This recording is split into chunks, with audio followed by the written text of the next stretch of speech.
So Nirvana means breathe out.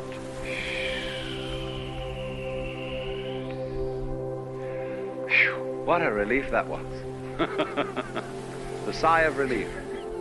Let it go. Because it'll come back to you if you let it go.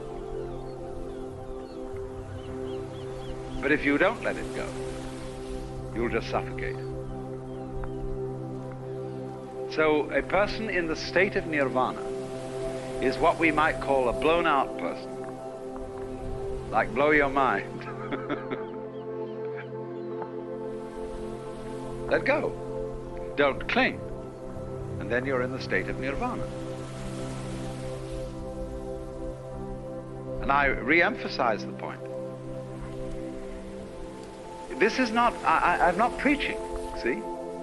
I'm not saying this is what you ought to do. I'm simply pointing out a state of affairs that is so.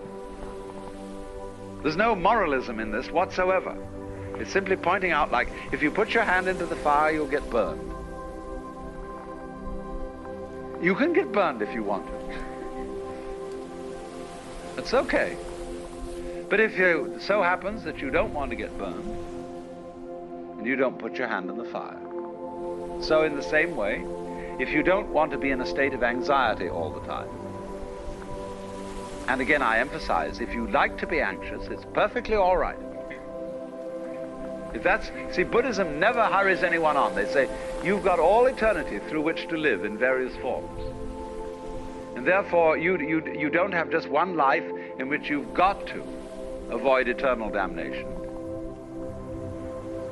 You can go running around the wheel and the rat race and play that game just as long as you want to, so long as you think it's fun. But if there comes a time when you don't think it's fun, you don't have to do it. So I wouldn't say to anyone who disagrees with me and who says, well, I think we ought to engage the forces of evil in battle and put this world to right and so on and so forth and arrange everything in this world so that it's all up. Try it, please. It's perfectly okay. Go on doing that.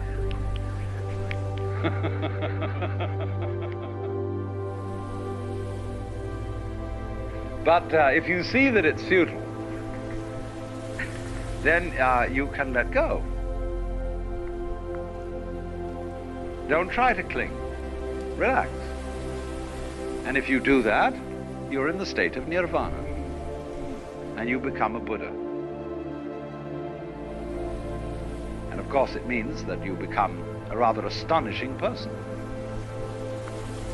You may, of course, be subtle about it and make like you're a very ordinary person, so that you don't get people mixed up.